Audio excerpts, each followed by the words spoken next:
उत्तर प्रदेश के मेरे सभी शिक्षा मित्र भाइयों और बहनों, मैं विवेक कुमार मिश्रा जनपद संबल से एक आम शिक्षा मित्र हूँ। मैं किसी संगठन में जुड़ा हुआ नहीं हूँ।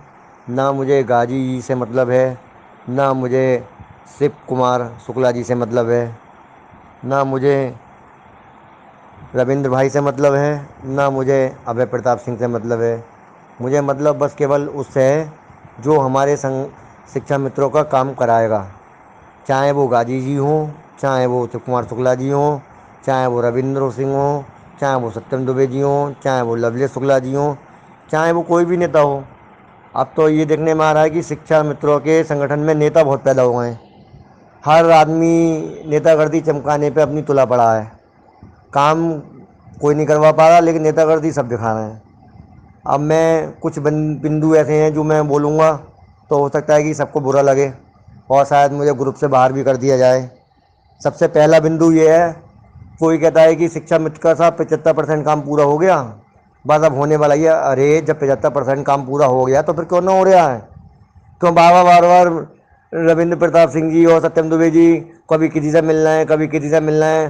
अब मुझे, हालांकि वो महात्मा हैं, संत शिरोमणि राजू दास जी महाराज जी, मैं उन पर उंगली नहीं उठा रहा हूँ, वो तो बेचारे निस्वार्थ हमारा सा काम कर रहे हैं। लेकिन फिर भी जब सरकार में इतनी पावर रख रहे हैं फिर भी काम नहीं हो पा रहा, इसका मतलब तो ये है कि मतलब योगी जी चाह ही नहीं रहे काम होना। और जब तक योगी जी नहीं चाहेंगे काम होगा, तब तक काम होगा भी नहीं, चाहे कोई कितना भी जोर लगा ले, तब तक काम होगा ही नहीं। कि अब ये होने वाला है, अब वो होने वाला है, ये होने वाला है कि अब 24,000 मानदेय मिलेगा, तो कोई कह रहा 62 साल तक सर्विस होगी। सुन सुन के भाई साहब कान पक गए हैं और मन कर रहा है कि क्या बताओ, कि बस कुछ पूछो मत ही। मैं अपने दिल का हाल आदमी खुद बता सकता है कि पता क्या मजबूरी है मतलब। और इन लोगों को मतलब कहना ना चाहिए कि ये आम शिक्षा मित्र की खुशी, मतलब खुशकी उड़ा रहे हैं ये लोग। जो आम शिक्षा मित्र की ये लोग खुशकी उड़ा रहे हैं कि बस अब तो होने वाला है, बस अब तो बस फाइल मंत्रालय में पहुंच गई है और फलाना, जैसे मतलब यही इनके पर कहना ना चाहिए कि मतलब यही सब काम इनकी निगाह में देख रेख में काम हो रहा है। अगर तुम सब इतने ही काबिल हो तो फिर काम क्यों ना करा पा रहे? फिर क्या आप डेट मिल रही है, कि कब डेट मिल रही है, कि फलानी डेट मिल रही है, कि दिमागी डेट मिल रही है? अरे योगी जी तो आए अयोध्या और बगैर मिले ही चले गए महाराज जी से। अब वो महाराज जी से भी नाराज हो गए, वो उनका अयोध्या दौरा भी हो गया, वो हनुमानगढ़ी भी ना गए। तो अभी अब इस बात का क्या अर्थ लगाओगे फिर?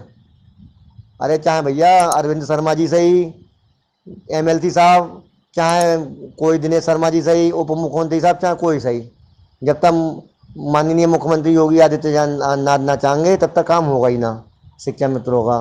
और भैया वो ना चाह रहे हैं कि काम हो। हम बता रहे हैं तुम्हें, ये बस केवल शिक्षा मित्रों को लॉलीपॉप दिया जा रहा है कि अभी रुको, बस अभी बात चल रही है, समय कटता जा रहा है, धीरे धीरे आत्महत्याएं होती जा रही हैं। इन लोगों पर कोई फ़र्क ही ना है। अगर इन लोगों पर कोई फ़र्क होता तो अब तक काम ना हो गया होता। और उससे ज़्यादा महान काबिल हमारे संगठन के सभी लोग, जितने भी ये नेता बने घूम रहे हैं, इन लोगों पे कुछ काम ही ना करवा पा रहे हैं ये लोग। ये भी दम ऐसा भर रहे हैं जैसे सब मुख्यमंत्री भी इनके नीचे काम कर रहे हो, दम ऐसा भरते हैं ये लोग कि वेतनमान मिलेगा, पूरा शिक्षक का सम्मान मिलेगा। अरे कब मिलेगा?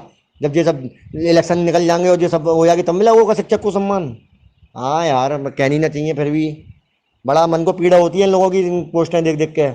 इतने लोग लुभाने वाली पोस्टें डालते हैं ये लोग कि बस पूछो मत। समझ में नहीं आती है, बिल्कुल बेशर्माई की हद हो गई है अब तो संगठन में। जितेंद्र साही है, वो वाला मानदेय पे तुला पड़ा कि मानदेय दिलवाओ, मानदेय दिलवाओ 62 साल तक। अबे तुझे क्या मतलब मानदेय मिलेगा या कुछ मिलेगा? तुझसे कौन पूछने जा रहा है वहाँ पे, जो तू वहाँ अपनी जा राय दे रहा है जा जाके सबके लिए। सत्यम जी हैं और रविंद्र जी हैं, दिन रात मेहनत कर रहे हैं कि इधर भाग रहे हैं उधर भाग रहे हैं, तब भी काम ना हो पा रहा। मतलब एक डेट तक ना मिल पा रही यज्ञ की। अब जब यज्ञ की डेट तक ना मिल पा रही है तो काम का होगा वहाँ में, तुम खुद लगा लो। अब उंगली उठानी ना चाहिए, लेकिन मजबूरन उंगली उठानी पड़ रही है इन लोगों पे। एक बर्दाश्त की भी हद होती है कि कोई तो सीमा होगी, कुछ तो होगा। एक तो टाइम निर्धारित होगा, बस तो रुक जाओ, बस अब होने वाला है, बस अब होने वाला है, बस अब होने वाला है, बस कह समय गुजरवा रहे हैं, समय गुजरवा रहे हैं। और लिख दो अगर भी ग्रुप में तो तुम तुरंत बाहर कर दिए जाओगे। तो तुमसे ये कही जाएगी कि तुम विरोधी हो शिक्षा मित्र के, कि जे हो कि वो हो, तो इस तरीके के तुम्हारे ऊपर कमेंट करे जाएंगे। अरे हम विरोधी हैं, तुम तो बहुत सगे हो सब शिक्षा मित्र के, तो तुम क्यों ना करवा पा रहे? चलो हम तो अपने घर में बैठ कर व्हाट्सएप पर उंगलियां डाल ले, वो इस्तेमाल कर रहे हैं, सब काम कर रहे हैं। तो तुम तो मेहनत कर रहे हो, तुम्हारी मेहनत का भी तो परिणाम दिखाई देना चाहिए। तुम्हारी मेहनत का भी क्यों ना परिणाम दिखाई दिया जा रहा है? तुम्हारे भैया हम तो बस तुम्हारे जी है कि बस शिक्षा मित्र का तो भगवान ही मालिक है। एक अयोध्या का मसला, राम मंदिर का, और एक शिक्षा मित्र का मसला।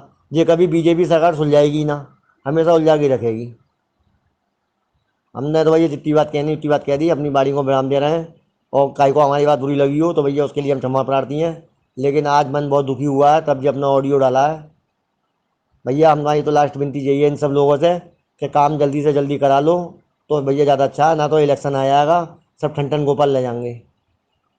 या फिर भैया धरना ही देना है तो धरना दे दो, हम तो उस बात को भी तैयार हैं। हम धरना देने को तैयार, हम तुम्हारे संग चलने को तैयार हैं। लिंक करो तो सही कुछ, केवल गाल बजा रहे हो वहाँ बैठ के, तो उससे क्या फ़ायदा।